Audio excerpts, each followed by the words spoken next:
The amount of stuff that we've heard about Puffy. Accused of sex trafficking, sexual assault, acts of violence, kidnapping, is probably not the half of it. Questions resurface around the mysterious death of Diddy's manager, Chris Lighty. Lighty managed the careers of superstars like 50 Cent and Diddy, but many of those who knew him still can't believe it was a suicide.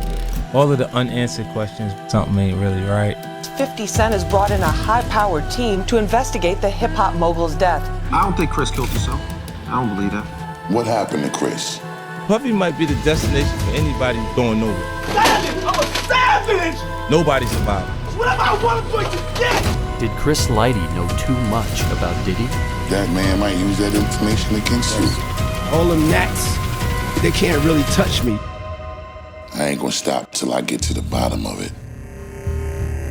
On the day of August 30th, 2012, Chris Lighty, after dropping off his daughter Tiffany at the airport, came back to his house, received a phone call, then walked down to his patio, and the sound of a single gunshot rang out through the house. Shortly after, his wife Veronica rushed in and discovered her husband's lifeless body on the ground. Lighty was found with a gunshot wound to the head at his Bronx home on Thursday. The 44-year-old worked with some of rap and R&B's biggest stars, including New York acts LL Cool J, Mariah Carey, 50 Cent, and Sean Diddy Combs. The medical examiner has ruled the death of hip-hop mogul Chris Lighty is a suicide. Police say they found a black handgun at the scene, but no note. And the news of his death sent shockwaves across the entire hip-hop community. Whoever the you name on the planet Earth was at that funeral. Well, of course, LL was there, and Nick Cannon. 50 was there. Puffy was there. So many people. So many people. But many of those who knew him still can't believe it was a suicide, as ruled by the New York City medical examiner. One of those people was another client and close friend of Chris, 50 Cent. I was in my office working on a promo plan for New Day when I received the urgent phone call from a friend. I had been standing in the middle of a bustling office. It was like the noise around me suddenly turned off. I can't believe I just heard you say those words to me, I told my friend. Say it again so I'm sure I'm hearing you right. I honestly can't wrap my head around the idea of him shooting himself. But I don't believe that. You know, just because my personal interactions with him never gave an indication that that was even possible. That Chris Lighty, one of the smartest, most self-assured, and most motivated people I'd ever met, had decided to take his own life. It doesn't feel right. My sources confirmed to me that at the request of Chris Lighty's grieving mother, superstar artist 50 Cent has brought in a high-powered team to investigate the hip-hop mogul's death. One of the people supporting the team was another one of Chris's clients and longtime friend, Busta Rhymes. No, Their he loved relationship's Busta, like yeah. brothers. He had even gone to see Chris the day he died. This was a horrible day. When we got to Chris's home, we couldn't go in the house. It wasn't until we saw the coroner van come, and they went inside. They brought them black bags with them, them body bags, and whatever happened to him, it happened downstairs, because that's where his body was. I don't want to believe it.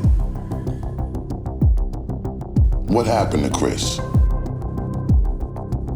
One of the first things they wanted to disprove was tied to the last phone call Chris would ever make. Before he went down to his patio, Chris had just gotten off the phone with his accountant, which led some people to believe in the theory that Chris, after recently losing millions of dollars in a bad investment, killed himself over his financial debt. But 50 Cent didn't think that made any sense. Like, the first thing I see is he owes $5 million, and he doesn't owe $5 million. I gave him $1 million.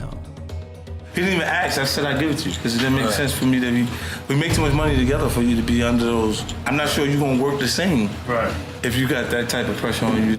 They didn't miss no family vacations, no nothing. Everything's happening the way it would happen at any other point. Now, sources also tell me that Lighty was not deep in a bottomless financial hole and that he had just secured a world tour for 50 Cent for next year, which would have brought him millions of dollars. The crazy part is at the time that I'm actually getting the phone call from him, right before he passed away, he's saying, yo, that's already dealt with. Talk to your people because all that money is all back now. He gave me back the $1 million. They then asked for a second autopsy on Chris's body because they felt the police rushed to the conclusion that it was a suicide without questioning the people in the house or even testing for gun residue on anyone who had access to the crime scene on that day. All of the unanswered questions, whenever you're in the gray areas because something ain't really right. Leading people to question who would want to shoot Chris. I was hearing things, I was seeing things. All the funny stories and all that shit I heard, everything you can think of, I heard. One of the theories going around connects Chris's death to Diddy.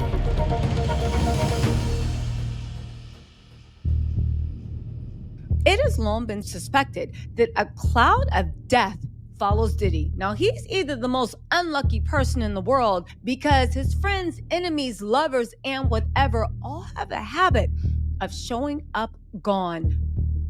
Puffy might be the destination for anybody going nowhere. Nobody survived him. Look at it. A shocked and devastated Diddy spotted at the home where his ex suddenly and mysteriously died. 47-year-old Porter's body found after a desperate call to 911. One of Kim's final Instagram posts, this message: "I trust in divine timing. The universe has my back." Another rumor insinuated that Diddy, in a fit of jealousy, attacked a man called Shakir Stewart, a former Def Jam executive, for flirting with the same ex, Kim Porter. Shakir would later go on to suffer a mysterious suicide that's heavily questioned as well. Shakir didn't kill himself. Shakir didn't kill himself. That's all I got to say on that. And one of the people who could have known what was true would have been Chris. When you're a manager, you absorb and take on all of the problems of your clients. Rap star Sean Puffy Combs is free on bail after a nightclub shooting in New York City. So you take on their issues with their families. You take on issues that they may run into in the streets. You take on issues that they have with finances. You deal with the rest of the outside world. You deal with girlfriends. You deal with whatever they're going through. I tell people I'm the garbage collector and the CEO.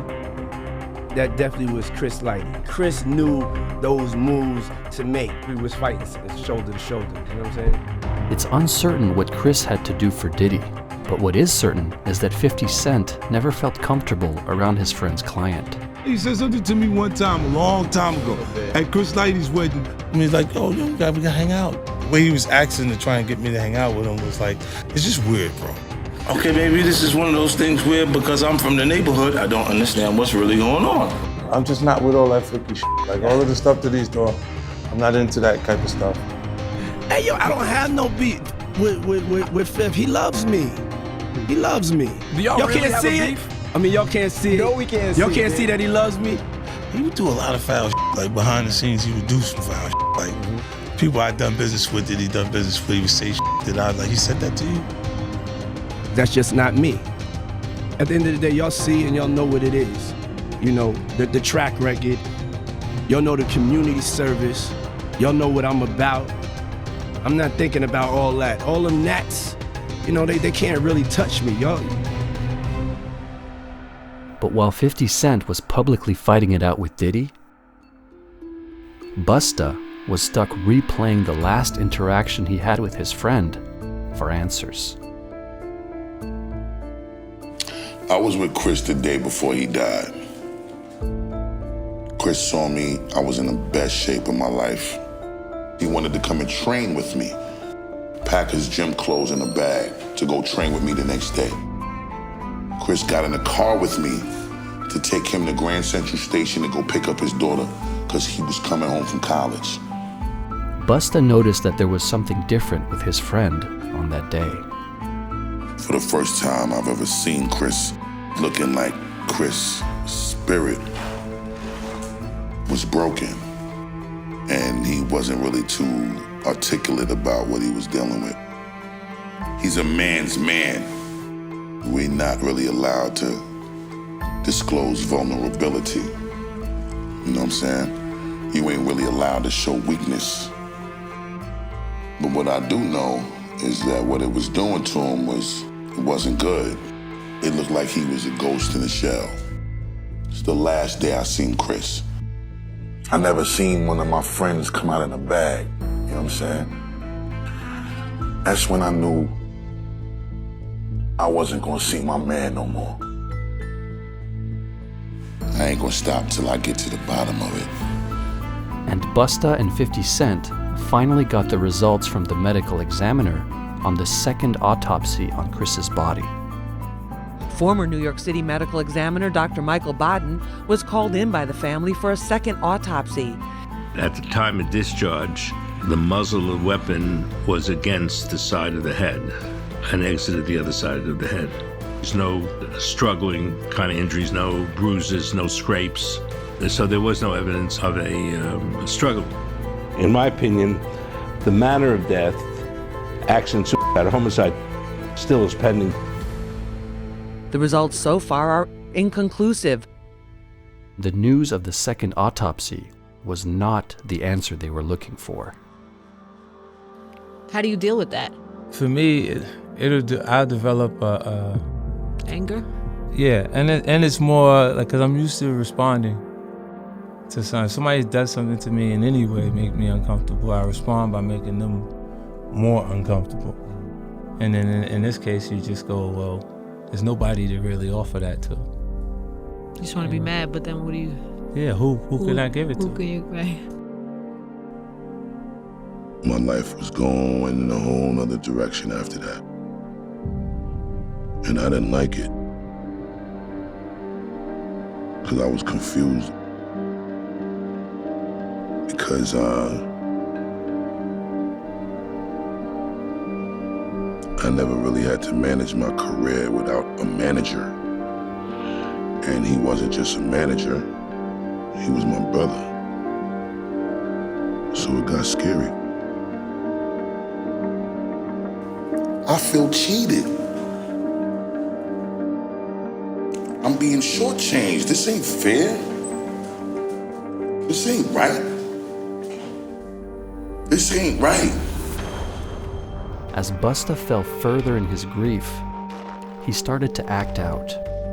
Busta Rhymes, he was in Miami this past weekend, and he starts getting into this fight with just this random person. The video starts, I don't know what the argument is like happening, but you see Buster like looking at this guy, and he goes, and like you can see like spit gets on his face because the guy wipes it and then puts his hand on Busta, and then that's when Busta loses it. Relax. Yo.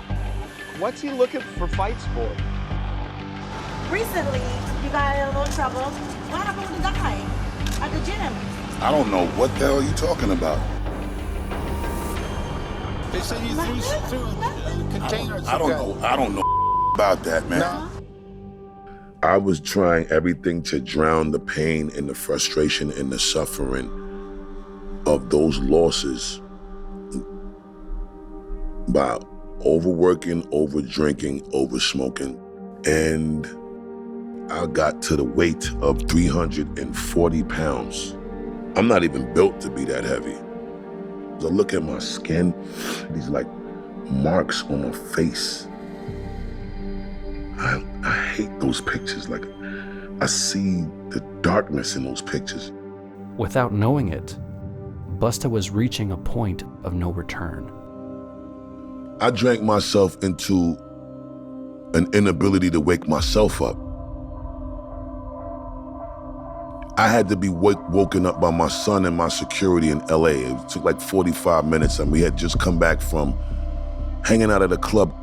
He sat me down the next day. He was like, listen, I don't want to hurt your feelings because you're my father. And I don't even know if I got the strength to say it to you now, but I had a conversation with the security. I need you to listen to them because I'm too scared to tell you how I feel. That's how bad it was. My son ain't never speak to me like that in my life. But he couldn't even say it to me because that's how much he still was trying to protect my feelings. Up until this moment, when he saw this and he's been seeing it, but this is when it hits the low.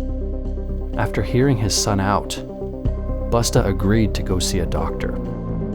The next day, I'm breathing so up that outside of the door, the doctor was like, yo, why are you breathing like that? And he wasn't even in the room with me. He's coming in the room. He says, I need you to go right now to UCLA Medical Center into the emergency room, and I'm gonna call the head person at the hospital to have them admit you immediately. You need to go into surgery tomorrow. I said, I ain't going in no ambulance. He said, well, then you have to sign this document that will exemplify me. If you don't listen and something happens and you die between now and when you get to the hospital. I ain't never been spoken to like this in my life. This is when I knew this shit was crazy. My son now, I'm calling him, telling him to meet me at the hospital. We get to the hospital, and I'm in the doctor's office, and they doing all of the preliminary shit before they gotta admit me into the emergency. My son is talking to me, and he tells me, I ain't never been this scared, Dad, but I'm scared you're gonna die. I can't lose you too. Can you please stop drinking? Can you please stop smoking? Can you please get back to the daddy that I know you to be? Finished me. Even when you really need help, reaching out to somebody for it was scary to do. And it made him realize something he was overlooking about what Chris was going through before he died. You could see that in the last couple of years, Chris was changing a little bit. I think that primarily came from the personal side. His life changed when this woman came into his life. And even 50 Cent noticed it the last time he spoke to Chris on the phone. The same day or the day before you? The night before, like talking to him, he was like, yeah, real soft spoken because he, wasn't feeling good. Right. And then Shorty came in and said, you on the phone? She was real mad, like, what the f? And I was like, we laughed at what was going on. And after he said, yo, I'll call you back. Because he was just out of it, like he was sick, so he couldn't, the f you on the phone? She went after him, and I was like, damn. Chris was in a back and forth process of a divorce from his wife, Veronica, and it was taking a heavy toll on him to the point where people started to notice. And it was funny to us because we didn't really, at that point he wasn't going. Right. You know what I'm saying? It was just something to laugh at, like he just got some going on at the house. Right. Then later you look at it and you go, wait, this shit don't feel right. On the day of Chris's death, after he came back home from dropping off his daughter, he was surprised to find movers at his house, taking his possessions out, and it led to a heated argument with Veronica. The relationship between Veronica and Chris was so strained that even while at the funeral, she sat separately from his family. So you think that she had it done? No, I won't put that on nobody. I'm not saying nothing bad about the woman. I'm just talking about, I'm acknowledging a time period where a change transpired in a significant way, and it happened after this woman came around. Long story short, the question that I ain't even respond to yet, did Chris kill himself because you can't believe it? Well, are we in denial? I'm gonna say this to you. He was our manager. He had to manage our lives. Who was managing his? But whenever we needed him, he helped us manage ours. Feel me? Who could he call to help him manage his? You can't let another know when you in a up situation because that man might use that information against you. That's a very scary place to be in. That's a very heavy place to be in. What he was going through, I'm the garbage collector and the CEO. Deep in a bottomless financial hole, You absorb the problems of your clients. self-inflicted gunshot wound after an argument with his wife Veronica. But we know if Chris won't allow us to accept that possible reality. But what he was going through, I don't know if we understood the significance of how serious it was, neither.